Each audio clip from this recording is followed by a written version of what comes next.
Soyez les bienvenus dans la série Les Oui, c'est possible, où depuis maintenant 2 ans, je vais à la rencontre de personnes du monde entier qui ont décidé d'écouter leur cœur, malgré leur peur, pour remettre de la vie et de leur santé dans leur vie.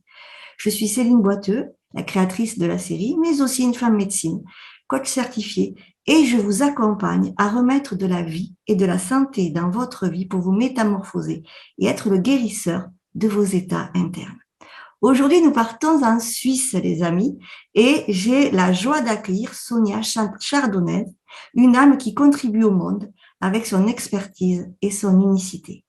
Avant de vous dire comment elle contribue à ce nouveau monde, laissez-moi vous raconter son chemin de vie en quelques lignes très inspirantes. Sonia est née en Colombie et à 18 ans, elle quitte sa ville natale pour Genève avec une foi inébranlable, tournée, comme elle le dit, vers sa bonne étoile, ouverte aux opportunités. Au début, elle arrive clandestine en Suisse et les débuts ont été vraiment difficiles, burn-out entre autres. Mais elle garde de ces années de difficultés un souvenir puissant. Sa résilience et son audace l'ont amenée toujours vers elle-même, un apostrophe IME, et la femme, la maman et l'épouse qu'elle est aujourd'hui. Et sa contribution au monde est très impactante. Aujourd'hui, elle est formatrice certifiée, accompagnatrice d'entrepreneurs atypiques, organisatrice d'événements comme la Journée de l'Audace et master trainer à la NBS, et elle est aussi conférencière. Salut Sonia, comment vas-tu? Ça va bien et toi, Céline? Je suis contente d'être avec toi et avec vous aujourd'hui. Ben moi aussi, je suis ravie et tu as un parcours vraiment très, très inspirant pour les personnes qui vont regarder. Et du coup, je pense que tu vas impacter beaucoup de monde. J'aimerais savoir, voilà, quel est ton oui, c'est possible? C'est-à-dire que tu es parti de ton pays natal, tu as laissé tes racines profondes, tu es arrivé en Suisse où ben, tu connaissais rien à ce pays. Je suppose que tu n'avais pas trop d'amis autour. Comment tu as fait pour faire ce bond-là, te dire, je m'en vais, je laisse les miens ou je laisse mes racines, déjà pour partir vers la Suisse à 18 ans? Voilà, à 18 ans, je pense qu'on s'éprend, je sais pas, je pense que les personnes qui te suivent ont un petit peu plus que 18 ans, mais on s'en souvient tous qu'à 18 ans, on se prend pour le roi du monde, on est invincible, on sait tout sur tout, nos parents, ils comprennent rien, on est plus fort. Et je pense que ça peut aussi peut-être éventuellement aider quand tu es jeune, tu as toute la vie devant toi, donc tu as moins de peurs aussi, je pense, hein, parce qu'on se voit maintenant quand on a des enfants, quand on a un loyer à payer, on se pose plus des questions. Et je pense qu'en grandissant, on remplit de plus en plus notre sac des peurs, des et si jamais. Et à ce moment-là, je voyais la vie très facile, encore maintenant, même si parfois je me dis que le fait que je sois si positive m'empêche quelquefois de voir des choses auxquelles je ne pense pas. Et c'est quand les trucs arrivent, je me dis, ah ouais, j'avais pas encore pensé à ça. Je sais pas si ça t'arrive à toi Oui, oui, aussi. oui. Ben, c'est-à-dire que oui, on est tellement embarqué, qu'on a tellement envie que tout d'un coup, après, on se dit, ah ouais, mais ça, je l'avais pas vu, ça. Ouais, c'est Ouais, mais ça. Ouais. je l'avais pas prévu Ouais, ouais. comme ça. Si, ça m'arrive, ça m'arrive.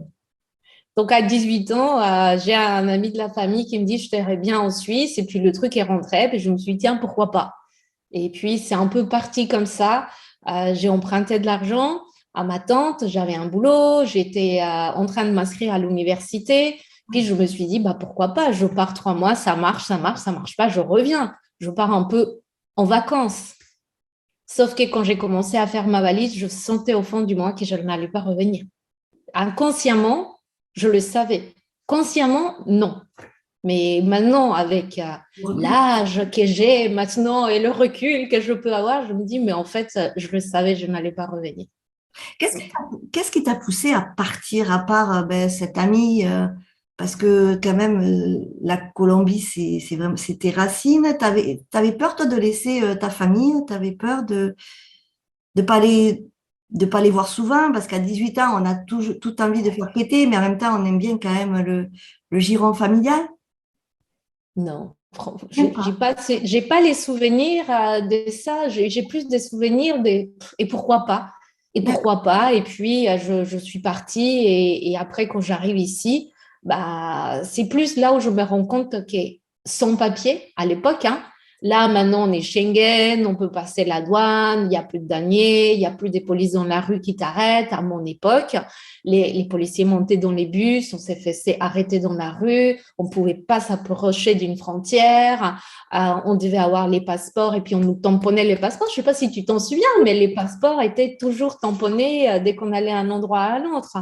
Donc, c'était difficile, oui, bien sûr, hein, plein de choses sont difficiles, mais c'était une expérience. Et puis, je suis tombée amoureuse de Genève quand je suis arrivée. Quand j'ai vu Genève, je me suis dit, mais c'est trop beau, je veux rester ici. Et puis, j'entendais le français, je ne comprenais mais pas un mot. Mais c'était de la musique. C'était de la musique. Je disais oui à tout sans rien comprendre parce que je ne parlais même pas un mot, quoi. C'était pas évident, mais si je devais revivre tout ça, vraiment, je le referais. Et tu arrives en Suisse, tu avais un pied-à-terre, parce que sans papier, tu avais un pied-à-terre, on t'a accueilli, c'est parce que c'est énorme quand même. Tu avais de quoi vivre pour entamer ta Alors, j'avais amené un petit peu d'argent parce que mes calculs étaient, il faut que je tienne au moins 3 mois parce que, comme je disais, à ce moment-là, je peux rester en Suisse légalement 3 mois. Au-delà de 3 mois, il te fallait un visa. Donc, je me suis dit, au minimum, j'ai 3 mois, je regarde, ça me plaît, ça ne me plaît pas. Si je retourne, je suis un peu dans la caca parce que je dois rembourser le billet d'avion qui coûte mais une fortune pour une Colombienne de 18 ans. Je t'assure, c'est comme si tu devais aller t'acheter une voiture maintenant toute neuve. Voilà, pour que tu aies un peu une idée, un jeune, c'est compliqué. Et, euh, et ma vie, c'est au jour d'aujourd'hui, hein, encore une fois, avant, je n'étais pas du tout consciente. Ma vie, en fait, a eu beaucoup d'enchaînements d'amitié. Je suis quelqu'un qui a toujours été très souriante, qui rendait toujours service aux gens. J'ai toujours été beaucoup dans l'échange. Et c'est maintenant que je me rends compte que c'est tout ça qui a fait aussi que j'ai pu avancer dans ma vie. Donc, quand j'arrive ici, mon oncle, il habitait là, mais il partait à Londres.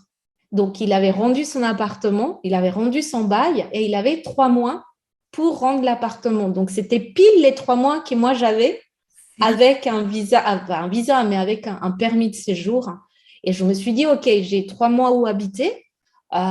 Trouver à manger en Europe, tu sais que tu peux travailler 2 heures du babysitting et avec ça, tu peux t'acheter à manger. Tu comptes tes pièces, mais tu peux manger. En Colombie, non, tu ne peux pas travailler une journée et puis faire 2 repas peut-être. Ok. Donc, ça a commencé comme ça. Donc, j'avais un logement, j'avais un petit peu d'argent que j'avais amené, pas grand-chose, mais j'avais une stabilité que je pouvais appeler une stabilité. C'est magnifique, quoi. Juste la synchronicité de fou, là, l'oncle qui laisse son appartement 3 mois, les 3 mois où tu peux poser tes valises et souffler et voir un petit peu qu'est-ce que tu vas faire en Suisse, c'est juste extraordinaire. Et du coup, donc, tu vas cheminer, tu vas cheminer, tu vas cheminer.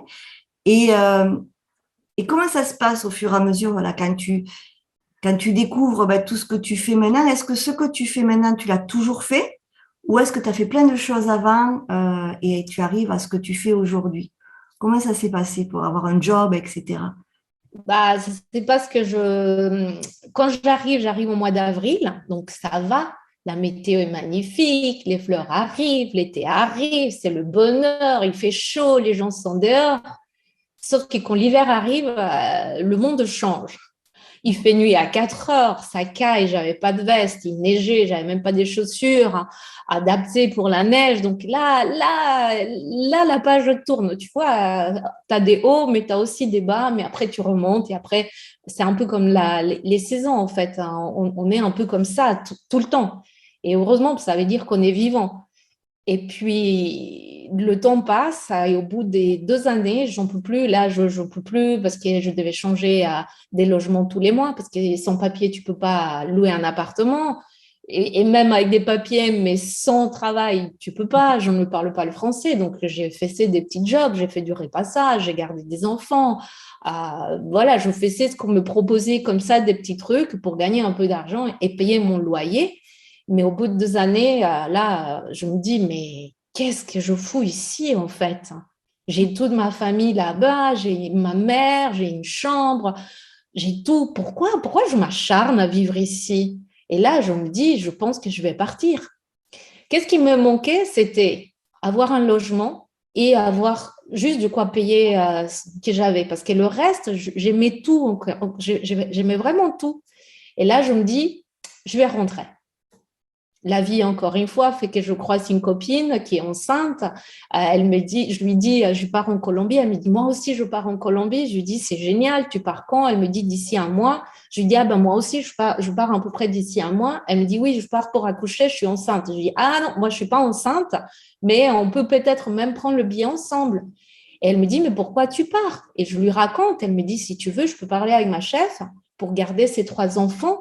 Tu auras un studio, tu as un petit salaire, mais au moins, tu as ce qui te manque.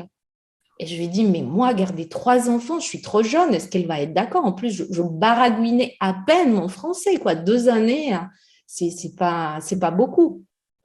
Elle parle à cette dame et cette dame me prend.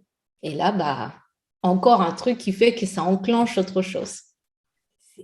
Mais ta vie, c'est que des synchronicités sans arrêt, quoi. L'appartement. C'est ça. Je suppose qu'il va y en avoir d'autres, tu vas nous en donner d'autres, mais Oui, il y en a plein, mais c'est parce que maintenant, je prends du temps pour réfléchir à ma vie. J'ai écrit mon histoire, et ce qui a fait aussi que je me suis posé des questions, et c'est là où je me suis dit, mais en fait, ça amenait à ça, ça amenait à ça, ça amenait à ça. Je pense que quand on entend ces phrases un peu bidons qui nous disent, ouais, fais confiance à la vie, puis tu dis, mais fais confiance à la ouais. vie, c'est bon, quoi. Je pense que oui, quand tu es au bon endroit, quand tu sais ce que tu veux, quand tu vibres, bah, la vie te ramène vraiment ce que tu attends. Et moi, j'ai toujours vibré joie, je ne vais pas dire 24 heures sur 24, 7 jours sur 7, 365 jours. C'est sûr que non, parce que voilà, j'ai mes jours où j'appelle mes journées caca prout prout. Ça veut dire où je suis pas bien, où tout me saoule, les gens m'énervent, même mes enfants. Mais je me dis, ah, t'es en journée caca prout prout, demain c'est un autre jour, ça va passer. Et je sais que le lendemain, ton énergie change et puis c'est reparti à nouveau. Et je pense que les problèmes, c'est ça aussi. On est un peu dans le caca, mais tu dis, mais c'est pas grave, ça finira par passer. Un moment ou un autre, ça finira par passer. Quel bel enseignement tu es en train de nous dire. Bon, la journée caca prout prout, je vais m'en souvenir quand je ne serai pas bien et je penserai bien fort à toi. Tu penses bien fort à moi, ouais. Et tu t'es dit, demain c'est un autre jour. Demain, c'est notre jour. On va Ouais. le retenir. Ça, c'est un bel enseignement. Et du coup, tu arrives comment dans tout cet univers, toi, au fil du temps? Donc, tu parles de mieux en mieux français, tu es chez cette dame où tu élèves, où tu gardes ces petits, etc. Tu grandis, tu grandis. L'âge adulte, parce que tu as 18 ans, donc 2 ans, ça fait 20 ans. Tu rentres dans l'âge adulte et là, parce qu'il y a une histoire de burn-out aussi dans ton histoire. Oui, c'est après, c'est beaucoup plus tard. Là, je rentre avec cette dame, mais j'ai quand même très peur de sortir. La police est quand même là. J'ai des amis qui se font renvoyer en Colombie sans rien du tout. C'était vraiment très stressant. Et là, je propose à la dame, je lui dis, écoutez, pour que je puisse rester et garder vos enfants, l'idéal, ce serait que j'ai un permis. Le seul moyen pour que j'ai un permis, c'est de devenir étudiante. Elle me dit, très bonne idée, comment ça se passe? Moi, je me renseigne, je lui explique, elle se porte garante et je peux faire une fois, là, je commence à faire mon permis en tant qu'étudiante, donc je pars en tant qu'étudiante et là, la vie me change complètement parce que je peux aller en Colombie, je peux retourner voir ma famille, je peux sortir, je suis sans paix, je peux vivre sans avoir peur de croiser un policier pendant la journée, quoi. J'ai plus peur de prendre le bus, je plus peur de marcher dans la rue le soir. Oh, mais c'est impressionnant, mais ça change, ça change. Et après, les filles ont grandi, hein, parce que le temps passe, 3 ans plus tard, les filles ont grandi. Et il y a un tremblement de terre en Colombie. Je vais m'acheter un billet d'avion pour aller aider les gens en Colombie. Ma ville était très, très, très détruite. J'ai perdu des amis pendant ce tremblement de terre aussi. Là, j'organise une aide humanitaire et je dis, écoute ça, je dis au gars à qui je vais acheter le billet d'avion, c'est une agence latino-américaine. Je vais voir le gars, on discute et tout. Je connaissais un peu l'agence parce que tous les latinos allaient acheter les billets d'avion là-bas. Je lui explique pourquoi je pars en Colombie, ça le touche. Il me dit, je vais t'aider. Il m'aide à récolter des habits. Il m'aide à parler avec la compagnie aérienne pour que je puisse amener beaucoup d'habits, parce qu'à l'époque, on pouvait aussi amener 64 kilos. Et il m'aide à faire 2 valises de plus. Donc, j'amène 80 kilos d'habits, des tentes, parce que les maisons étaient détruites. Et quand je lui achète le billet, je lui dis, tu n'aurais pas besoin d'une stagiaire? Moi, je voudrais bien apprendre à faire ce que tu fais. Il me dit, pars en Colombie, amène cette aide humanitaire et à ton retour, tu viens me voir. Et quand je reviens, qu'est-ce qui se passe? Il me prend comme stagiaire. Je comprends C'est... la bonne étoile. Je comprends la bonne étoile dans ta bio. Je comprends là maintenant parce que franchement. Ouais. Et donc, tu es stagiaire. Et là, je suis stagiaire, je structure toute l'agence, j'adore, je kiffe, je fais des choses, je crée des événements avec lui. On fait venir des artistes sud-américains très connus, des chanteurs très connus. Je participe aussi à un journal latino qui s'est créé en même temps. On fait un tour opérateur. Ça commence à cartonner, sauf que lui, il fait faillite 3 ans plus tard. Mais pendant ces 3 ans, je me dis, OK, ça me plaît ce voyage, ça me plaît les voyages, j'adore, je vais me former. Donc là, je commence à me former autant qu'agent voyage. Entre-temps, je me suis mariée j'ai rencontré mon mari, ça faisait 4 ans que j'étais ici, non plus, parce que 5 ans j'étais en Suisse, je crois. Quand je rencontre mon mari, on se marie. Et puis, l'agence voyage ferme. Encore une fois, je me dis, c'est bon, ça y est, je vais apprendre l'anglais. J'ai la femme, non, oui, une dame chez qui j'allais faire des billets d'avion. Elle travaillait chez Lufthansa. Quand elle apprend que je suis son travail, elle appelle son mari qui gère une énorme agence de voyage en Suisse qui est très connue, qui appelle son mari, qui lui dit, il faut que tu prennes cette petite, elle est géniale, je veux que tu la prennes. Le gars, il m'appelle, il me dit, Sonia, ma femme me dit, je dois vous prendre en tant qu'agent de voyage et je pars travailler chez lui. Et là, je fais encore 6 ans dans cette agence de voyage. Pendant ces 6 années, je vois mes collègues, elles sont toutes suisses, elles ont fait des études ici, pas moi. Moi, j'ai un baccalauréat en métal mécanique en Colombie. Certes, j'ai fait agent de voyage, mais je me dis, il faut que j'étudie, il faut que j'améliore mon français, il faut que j'aille encore plus loin. Donc, je travaille à la journée, je retourne à l'école encore une fois le soir, et là, je fais un CFC de commerce suisse. Et puis, j'ai mon premier enfant. Donc, ça fait 7 ans qu'on était mariés. J'ai mon premier enfant. Et là, je dis, je vais changer de travail parce que je travaillais beaucoup. Je vais quitter. Une copine me dit, tu veux faire quoi? Je lui dis, je ne sais pas. Elle me dit, viens travailler chez nous. Quand je dis à mes clients que je pars, un de mes clients me dit, non, non, non, vous ne partez pas là-bas, vous partez chez moi. Du coup, je pars travailler pour lui. Je t'ai dit, ça a toujours été comme ça. Jamais, les choses ne sont pas faciles, mais je pense que quand on s'aime, il y a des choses qui poussent après par la suite. C'est ça. Les graines, Oui, c'est ce que je dis moi aussi quand je suis avec mes clients. Je dis, laissez pousser les graines, laissez-les pousser. Ne déterrez pas la terre sans arrêt pour voir si ça a poussé. Laissez tranquillement pousser. Et c'est exactement ton parcours. Tu as mis plein de graines. complètement. Et après, je pars travailler chez lui. Je suis assistante, son assistante. Il vire le comptable. Et là, il me dit, Sonia, vous ne voulez pas prendre la comptabilité? Donc, je retourne me former en tant que chef comptable. Et puis, c'est là où mon burn-out arrive. C'est là où il vient toquer à ma porte. Il me dit, ma cocotte, tu es complètement à côté de la plaque. Tu ne sais plus qui tu es. Tu bosses trop. Tu es que dans le paraître et plus dans le être. Et là, 3 claques. Et je retourne chez moi. Même si chaque année j'allais, j'ai continué à amener des aides humanitaires. Donc, depuis déjà plus de 20 ans, je le fais. Et là, je retourne. Et cette fois-ci, c'était différent parce que quand je vois les enfants, parce que j'aide surtout des enfants là-bas qui n'ont pas beaucoup d'argent, et quand je vois ces enfants qui n'ont pas grand-chose, qui t'accueillent avec le sourire, qui t'amènent un cahier ou qui t'amènent une gomme. Si moi je t'offre une gomme, toi tu me dis, ah bon, c'est cool une gomme. Mais pour eux, C'est le Graal. c'est waouh, c'est extraordinaire. Et là, je me dis, mais en fait, je suis en train d'oublier de qui je suis, d'où je viens et qu'est-ce que je veux dans la vie. Et c'est là où je retourne et puis je viens ici, puis je pars dans ce qu'on appelle maintenant développement personnel et puis à tous les mots qu'on peut mettre là-dessus. Tu m'as donné des frissons, là, franchement. Gratitude parce que c'est vrai. Et oui, donc tu pars dans le développement personnel et petit à petit, ben, tu te fais ta place parce qu'aujourd'hui, ben, je te connais un petit peu moi, sur les réseaux parce on ne se connaissait pas de C'est vive, vrai. de vive vue, je sais pas comment on peut dire, mais t'as fait ta place de formatrice, tu organises des événements, la journée de l'audace, etc. Maintenant, tu es bien en place. Et quand tu es revenu à ton être véritable avec tout ce qui s'est passé avant, tu t'es dit quoi au tout début? Je veux faire formatrice, je veux faire, ou tu t'es dit, qu'est-ce que je fais maintenant? Et tu as pris un chemin par la bonne étoile ou c'était vraiment beaucoup plus voulu? Je crois que le fait de faire un burn-out, maintenant je dis j'ai eu de la chance de faire un burn-out. C'est grâce à ça que je me suis arrêtée et que je me suis dit, mais qu'est-ce que je suis en train de faire?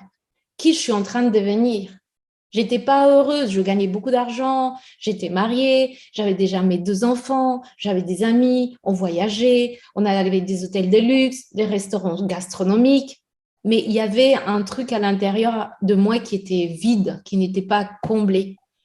Et ça m'a pris du temps. J'ai commencé en fait, ce qui se passe, c'est que je suis au chômage. Donc, je suis en burn-out et je quitte évidemment l'entreprise. Je suis au chômage et je vais dans une association qui s'appelle Back to Work. Et là, je dis que je ne suis pas bien, que je souffre, que je suis en burn-out. Et pour la première fois, j'ai senti que les gens m'écoutaient et qu'ils ne me jugeaient pas. Ils ne me disaient pas, mais tu as l'air en forme, de quoi tu t'es plaint, tu as tout. Parce que c'est ça, et c'est pas méchant, hein. Les gens nous aiment et puis ils veulent nous faire voir tout ce qu'on a. Mais à ce moment-là, on a juste besoin d'être entendu et peut-être reconnu dans notre souffrance parce qu'on ne le fait pas exprès. C'est pas qu'on s'est dit, tiens, je vais mettre au fond du trou, hein, et on verra. Non, on comprend même pas ce qui nous arrive. On est tout en bas, on n'a pas d'énergie. Je pleurais les dimanches, je m'endormais dans la voiture. Je comprenais pas ce qui m'arrivait. Je n'avais plus de goût de la vie, je ne riais plus. Tout m'était complètement égal. Mais j'ai jamais été comme ça. Donc, c'est pas un choix. Après, c'est savoir comment on peut sortir de ça. C'est quoi les solutions possibles? Mais personne ne me proposait des solutions. Non. Les gens me faisaient juste voir, regarde tout ce que tu as. Mais je sais tout ce que j'ai. Putain, moi, je veux juste savoir comment je sors de ce truc. Je veux aller mieux, c'est ça le truc. C'est ça. Et en plus, c'est ce que moi j'appelle les maladies invisibles, parce qu'on ne les voit pas. Quand tu souffres physiquement, tu as mal à l'épaule, tu as des postures, et puis tu le dis, j'ai mal, et puis déjà, on va dire, compatissent, si j'ose dire, avec ta souffrance. Mais toutes ces souffrances-là, les burn-out, les dépressions, même les maladies chroniques invisibles, etc., Dieu sait s'il y en a, les gens, ils voient rien. Mm. Ils voient rien, ils te voient, tu es sur tes 2 pieds, tes 2 jambes, tu dis pas aïe, en fait. Donc finalement, bah, tu vas bien. C'est Qu'est-ce que tu ça. fais bien? Tu vas bien. Alors que Mm. profondément, non. Et c'est vrai que c'est important que tu aies pu être entendu. Et ça, c'est hyper important. C'est le début de la guérison, moi, je dis. Oui, oui. C'est le début de la guérison et grâce à ça, je commence à me dire, OK, mais qu'est-ce que je peux faire? Certains avaient déjà fait des burn-out, donc là, les gens me disaient, mais j'en ai fait un, j'ai pris des médicaments. Je disais, non, mais moi, je veux pas, on me les a donnés, mais j'ai pas voulu en prendre. Je veux pas devenir dépendant de ça, je veux trouver moi une solution. J'ai toujours été battante, je me suis toujours trouvé les solutions et là, je ne me voyais pas. Et un type vient et il nous fait un atelier. Je ne comprends rien de ce qu'il me raconte, mais je trouvais ça phénoménal. Donc, je vais, je le vois, je lui dis, mais j'ai rien compris. Il parlait du deuil et en fait, il faisait de la PNL. Et là, je me dis, mais c'est quoi la PNL? Et je commence à me renseigner. Je me dis, voilà, bingo, je vais aller me former sur ça. Donc, je me forme en programmation neurolinguistique. Après, je passe au coaching. Et le processus continue parce que c'est compliqué de savoir qu'est-ce qu'on veut réellement. C'est compliqué, on veut aider tout le monde, mais pour vouloir aider tout le monde, à la fin, on n'aide personne. Donc, c'est compliqué de savoir qui on peut réellement aider, qui on peut réellement accompagner. Et tout ça, ça prend du temps. Et aujourd'hui, tu te retrouves avec tout ce que tu fais aujourd'hui et je pense que tes journées doivent être bien prises tous les jours. Donc, et aujourd'hui, comment tu te sens alors? Après toute cette belle traversée de vie, tout ce beau chemin de vie, et il y a encore plein de choses derrière, bien évidemment, mais comment tu te sens en tant que femme aussi? C'est important, en tant que personne, voilà, maintenant, on va dire guérie de tout ça et où tu as alchimisé, tu as eu cette résilience aussi de t'arrêter. Enfin, la vie t'a arrêté, mais tu aurais pu déjà continuer parce qu'il y en a qui continuent jusqu'à pire. Comment tu te sens aujourd'hui en tant que femme, maman aussi? Alors, quand on travaille sur soi, c'est-à-dire, on travaille sur soi, moi, j'aime pas trop ces mots, mais c'est les mots que les gens utilisent le plus. Quand on prend du temps pour se connaître, quand on prend du temps pour s'écouter, c'est génial, mais en même temps, parfois, on s'écoute trop. Donc, parfois, on dit, ouais, je suis fatiguée aujourd'hui, ah, je dois écouter mon corps et puis je dois m'arrêter. Donc, je pense qu'il y a ces deux choses, c'est-à-dire, il ne faut pas aller dans l'extrême, ni dans l'extrême de trop travailler ou de ne rien faire. Et c'est là où ça devient beaucoup plus subtil. OK, ma journée caca prout, je sais, je suis consciente, demain, ça ira mieux. Le lendemain, bah, c'est youhou. Et je me dis, OK, là, tu es youhou à fond, mais ça va revenir après. Donc, c'est un peu jonglé dans tout ça. Euh, on n'en a pas parlé, mais je sais que toi aussi, tu es dyslexique. Je suis dyslexique. J'ai un cerveau qui part en arborescence. C'est pour ça que je dis entrepreneur atypique. Donc, c'est pas évident d'avoir une idée, parce que quand tu as une idée, bah, tu as 5 autres qui poussent.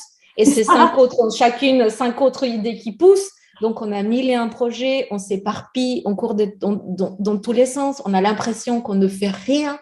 On a l'impression qu'on n'avance pas. On a l'impression que les autres, ils vont super vite et puis que nous, on est en ralenti.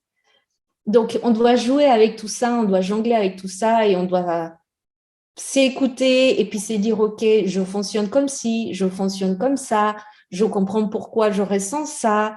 Et tu vois, même là, j'ai même oublié la question que tu m'as posée. Là, je suis partie sur un truc. Sonia, mais Sonia, franchement, merci. Je me reconnais. Ben voilà. Ça me fait plaisir, je me sens vraiment pas seule parce que moi, je suis capable de ça, être en interview et d'oublier la question et je pars sur mon truc et après, je dis, oups, c'est quoi la question? Avec, je te demandais tout simplement comment tu te sens. Ah, voilà, ben, je me sens comme ça, comme vous me voyez. Je repars dans tous les sens, j'adore ça. Et puis surtout, je suis consciente que même derrière un écran, je peux donner mon énergie, partager l'envie. Et oui, c'est possible. Et oui, plein de choses sont possibles. Et oui, c'est nous qui pouvons faire ce qu'on a envie de faire. On est aujourd'hui ce qu'on veut être demain. Et voilà, je me sens comme ça, mais je sais que j'aurai plein d'autres difficultés, des peurs, des downs, des ups, mais c'est ça la vie. On ne peut pas croire que la vie, elle est que rose. C'est juste dans les contes des fées, ça n'existe pas. Non, Ça n'existe pas. ça se saurait, de toute manière. Je dis, ça se saurait si c'est la vie, c'était le monde de oui-oui, des licornes et tout, des bisounours et de plein d'autres choses. C'est pas possible. Et comme tu dis si bien, si c'était ça, on serait pas en vie, on serait dans un coma artificiel éveillé. Tiens, voilà, l'infirmière, l'ancienne infirmière qui parle. Alors que là, non, on est sans arrêt secoué. Et c'est bien, c'est ça qui fait nous ajuster.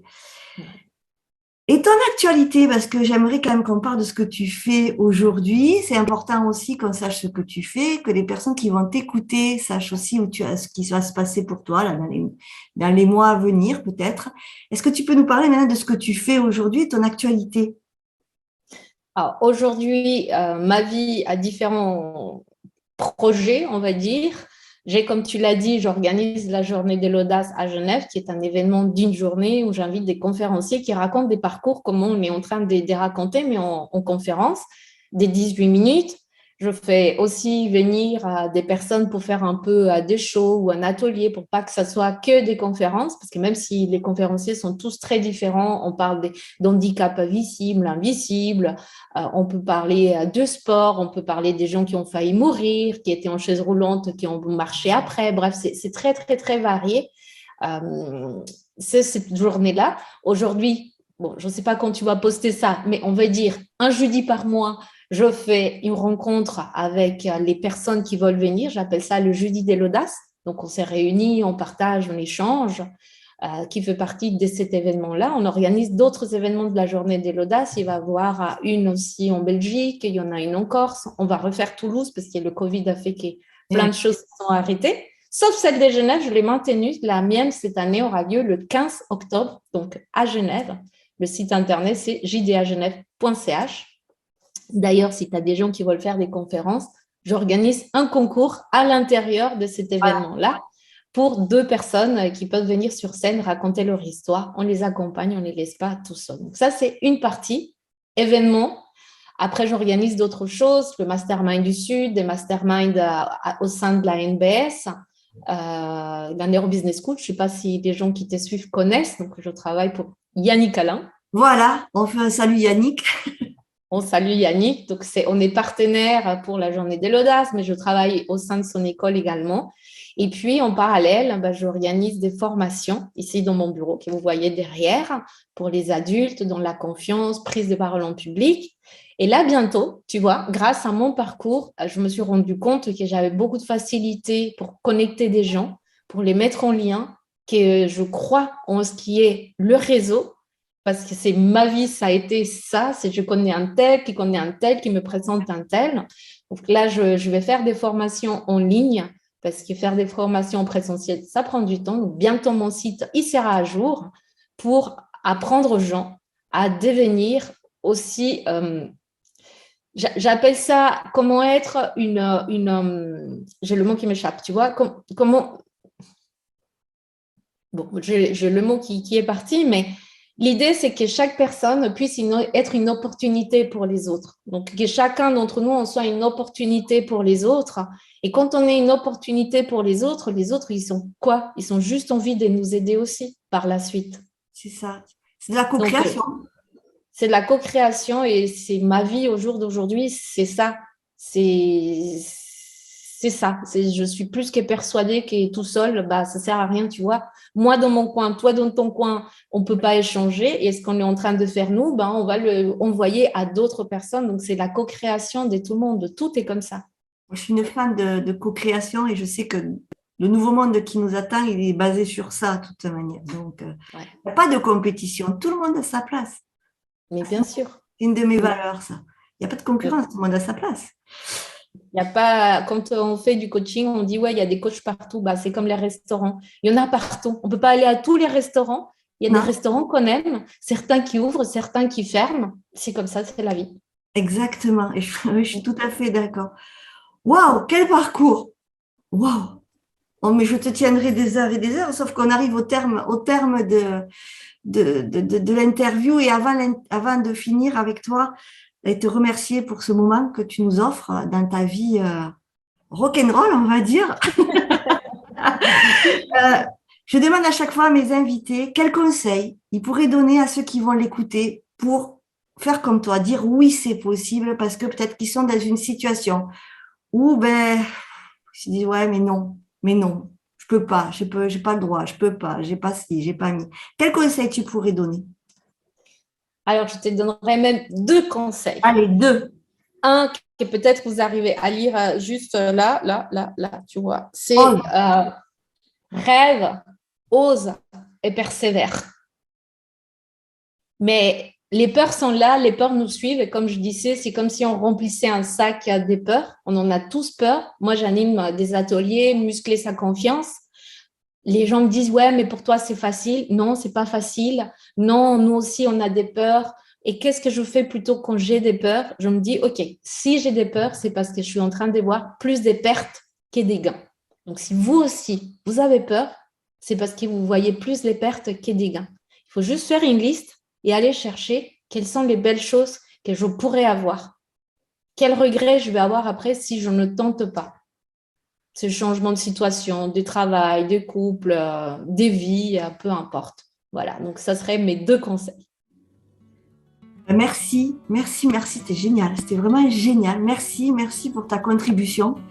Merci pour ton inspiration, en tout cas. Merci à toi, Céline, pour l'invitation. J'étais très Ouais. honorée d'être là avec toi et avec vous. Moi, je suis très fière aussi, puisque tu fais partie de moi, j'ai de la NBS, tout ça, de tout ce où je sors. Hein, moi, voilà, j'ai été certifiée il n'y a pas longtemps et tout ça. Donc, c'est un honneur aussi, un honneur d'accueillir des personnes comme toi sur ma chaîne YouTube. C'est avec beaucoup d'émotion que je le dis. Nous, on se retrouve dans quelques temps avec un nouvel invité, nouveau parcours. Et d'ici là, prenez soin de vous. C'est important, comme l'a dit Sonia. Écoutez votre cœur, vibrez haut. Et encore merci Sonia pour ce beau moment passé ensemble. Et à très très bientôt. Merci à toi. À bientôt. Bye Allez, bye. bye bye. Bye bye.